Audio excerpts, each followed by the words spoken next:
Welcome to Travel Austria Quick Tips. Great trips. Okay, let's unpack this. We are talking about a place that honestly, so many people just drive right through on their way to some of the more famous spots. They really do, and they're missing out on the absolute heart of the Salzkammergut region. We're talking about Bad Ischl. Exactly. It's this elegant, historically crucial, and just surprisingly calm town that's so much more than a quick stop. It really is. I mean, it's not just a beautiful town, though it is that. It's also this, incredibly practical and calm home base for exploring the entire region. And its history is just central to understanding Austria. That's what's so fascinating with this powerful dual identity. On one hand, you have this incredibly deep history. We're talking emperors, a famous royal engagement, and even the start of World War I. Huge world-changing events. And on the other hand, today it's just this tranquil, walkable, and really useful town. And that's the key. Bad Ischl is where the incredible formality of the Habsburg Imperial Court met the whole 19th century Austrian spa tradition. It was a place for rest, but it was also the center of power for an entire empire every summer. So for you listening, our mission is pretty clear. We're going to explore why this small town played such a massive role in history, what its vibe is like today, and most importantly, how you can use it as a completely stress-free launchpad for exploring all those famous lakes and mountains. To really get Badish, you have to go back way before the emperor showed up. The town's importance was built on something much older. Solved, right? Salt, exactly. The whole region is called the Salzkammergut, the salt chamber estate, because of the incredible wealth that came from the salt mines. It was basically white gold back then. It was. But the big shift for Bad Ischl happened when they started thinking about salt not just as a product, but as medicine. That's how it became a spa town. This whole cure culture, can you break that down? Yeah. What did that actually mean for someone in the 1800s? Well, cure just means cure or treatment. But it was this whole phenomenon. If you were wealthy, your doctor might prescribe a trip to Bad Ischl for, say, a few weeks. A few weeks? Oh, yeah. And it was a strict regimen. You'd have prescribed salt brine baths, you'd spend time in these inhalation rooms, and you'd have to take these long, slow, structured walks every day to breathe the fresh air. It sounds kind of intense. It was. But it was also a huge social event. These spa towns were the wellness resorts of their day. You were there to get healthy, sure, but also to network, to see and be seen, and to show off your status. So all that beautiful architecture we see today, the grand hotels, the promenades, the park, it was all built for this spa culture. Exactly. The stage was already set, and then came the game changer. Emperor Franz Joseph I decided to make Bad Ischl his official summer retreat. He set up in the Kaiservilla, and that just elevated the town to a whole new level. It went from being fashionable to being essential, didn't it? Absolutely. Think about it. If the emperor of the massive Habsburg monarchy moves somewhere for 2 months, the entire government has to follow him. Wait, but wouldn't that just destroy the calm, relaxing spa atmosphere? That's the great paradox. You had ministers, ambassadors, generals. Everyone who needed the emperor's ear had to set up shop in this little valley town. So how did that even work? Well, the calm environment was actually part of the point. Big decisions, diplomatic talks, a lot of that probably happened during those elegant walks or over a coffee away from the public pressure of Vienna. The spa routine provided this calm backdrop for running an empire. And that imperial prestige is, of course, tied to the most famous story about Bad Ischl. The love story, Franz Joseph and Elisabeth, or Sisi. Right. And it wasn't supposed to happen the way it did, was it? None at all. The meeting in 1853 was a political arrangement. The emperor's mother, Archduchess Sophie, had arranged for him to meet and get engaged to Sisi's older sister, Helene. A very orderly plan. Completely. But Franz Joseph, who was just 23, took one look at the younger sister, the 15-year-old Sisi, and was just completely captured.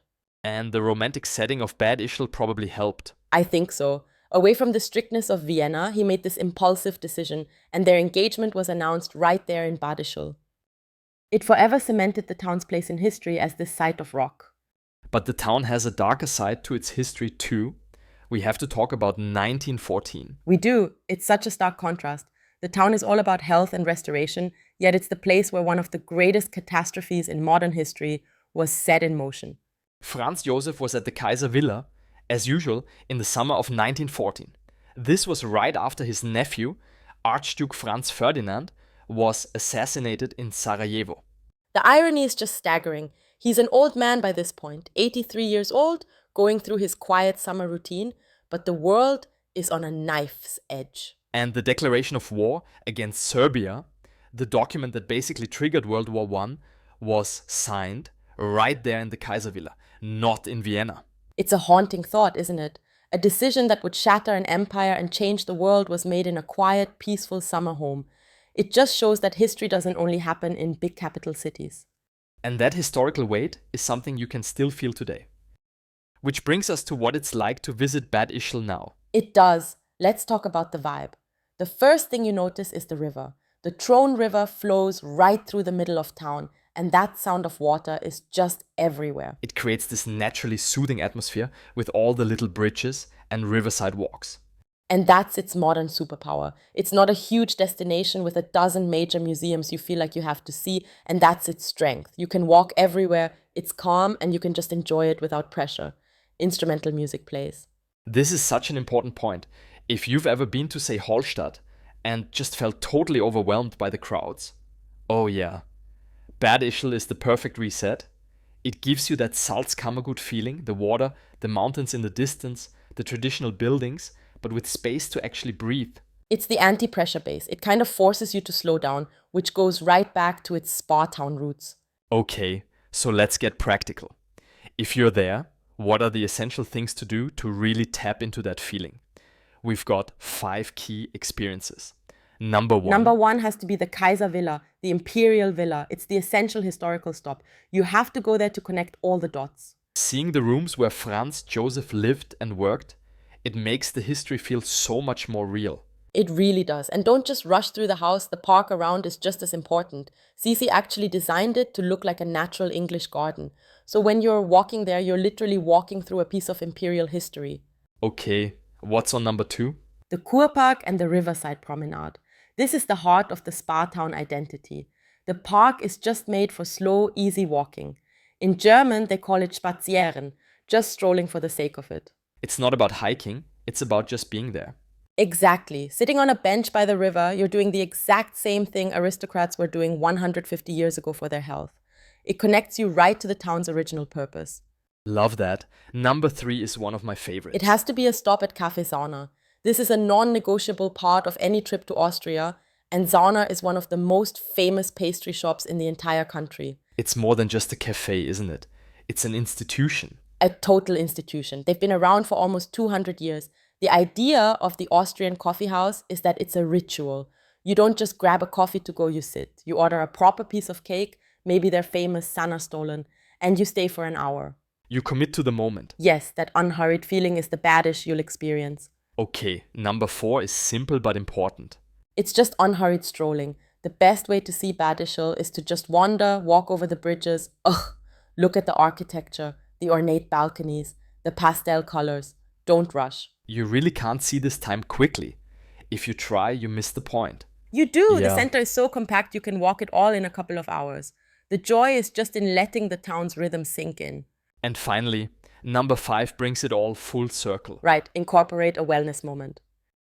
The town was built on salt brine cures, so it makes perfect sense to visit a modern thermal bath or spa. Especially on a cooler day, it's the perfect reset. It is. If you've been hiking or sightseeing, a few hours in the warm, salty water just changes the whole tone of your trip.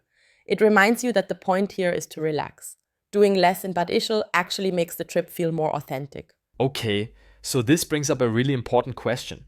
How do you actually structure a trip using Bad Ischl as this calm base?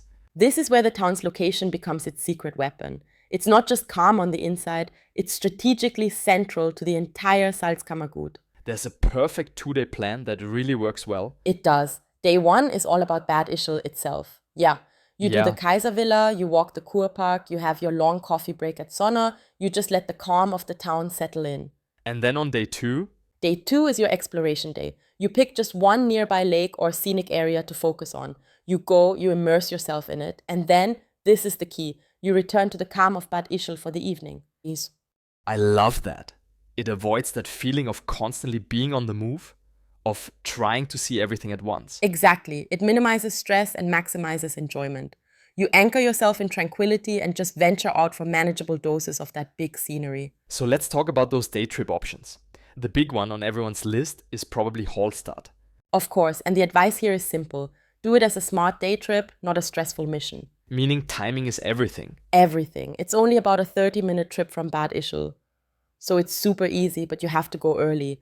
Be there before 9 o'clock a.m., get your iconic photos, see the village, and then leave by 11 o'clock a.m. before the big tour buses arrive. And because you're based in Bad Ischl, you can handle that little burst of intensity because you know you're going back to a place of calm. That's the whole strategy. You get the iconic view without letting the crowds define your entire day. Okay, what about another option for a different feel? For a classic beautiful lake experience, you go to the Wolfgang See in St. Wolfgang. It's a bigger lake with these storybook towns right on the water. This sounds perfect for someone who wants the big scenery without a super intense hike. It is. You can take ferries across the lake between towns like St. Wolfgang and St. Gilgen. You can do easy lakeside walks or even take the famous Schafberg mountain railway up for one of the best views in the entire region. It's quintessentially Austrian. And if you want something even quieter, more off the beaten path, then you head to Bad Aussee and the Aussierland. This area has a much more local traditional feel. It's known for its unique culture and the landscapes are stunning, but it's much calmer than the main tourist spots. So this is for someone who really wants to escape the crowds and see a more authentic side of the region. Yes, exactly. Exploring the smaller lakes there like Grundlsee feels like you found a real hidden gem. And one last option. For a more elegant alternative, there's Tronsee and Gmunden. Tronsee is the deepest lake in the Salzkammergut, and Gmunden is a beautiful town known for its ceramics and grand lakeside villas. It's a lovely, relaxed day out. So the overall strategy is always about balance. Always pick one big scenic moment for the day, whether it's a boat ride or a viewpoint, and then let yourself slow down again. Use Badisch as your anchor of calm. So now that we have the strategy, let's nail down the final practicalities. How do you get there? How long should you stay? Logistically, it's really well connected. You can get there by train, usually from Salzburg or Linz. And once you're there, the town itself is completely walkable, which is a huge plus. You don't really need a car. And for length of stay? I'd say 1 day is possible if you just want a quick taste of the history, but you'll feel rushed. 2 nights is the sweet spot. That gives you 1 full day for Bad Ischl itself and 1 full day for a day trip. You get to feel the rhythm of the place. And if you want to use it as a real regional hub? Then 3 nights or more is ideal. That gives you time for multiple day trips to different areas without ever feeling like you're in a hurry. You can really settle in. We should also touch on seasons. Is there a best time to go? Honestly, it's a great year-round destination because of that spa town identity. Spring is fresh and green, summer is classic and lively, autumn has this beautiful soft light and fewer crowds, which is wonderful. In winter? Winter is so atmospheric. It's quiet, cozy, and just perfect for leaning into that wellness culture. Long sessions in the thermal baths, cozy afternoons in a cafe. It's fantastic. So the core idea here is that Bad Ischl is for you if you want that iconic Salzkammergut scenery and history, but without the constant pressure of peak season crowds. That's it perfectly. It's the sophisticated low-stress choice, which brings us to the final wrap-up really, the core value of Bad Tasch. Why choose it over other famous places? Because it offers this rare combination of 4 things. It's deeply historical, it's completely walkable, it's incredibly atmospheric, and it's so useful as a calm central base. You get to engage with this massive Imperial story of Franz, Joseph and Sisi, but at a relaxed coffee house pace. You really can have your history, your cake and your peace all in one place. The final conclusion really is that Bad Ischl makes your trip feel balanced. It's not too big, not too crowded, it's just pleasant. And that's often the very best part of a trip to Austria. Yeah. So we've explored Bad Ischl's origins as a spa town, its time as the summer capital of an empire, and its modern role as the perfect calm base for seeing the Salzkammergut. We hope this gives you the confidence to approach the region differently, not as a checklist of sites, but as a balanced experience anchored in history and genuine farm. Bad Ischl gives you permission to slow down. And here's a final thought to leave you with. It's fascinating that some of history's most powerful moments, a legendary romance or the terrifying decision that led to a world war, happened not in a grand capital, but in a quiet town designed for rest. So think about this. How did that environment, that core culture of enforced calm, affect the minds of the people making those huge decisions in the summer of 1914? Does a quiet setting lead to clearer thinking, or does it create a dangerous isolation from reality? That's something to ponder. Thanks for listening to Travel Austria Quick Tips. Great trips, and see you soon in Austria.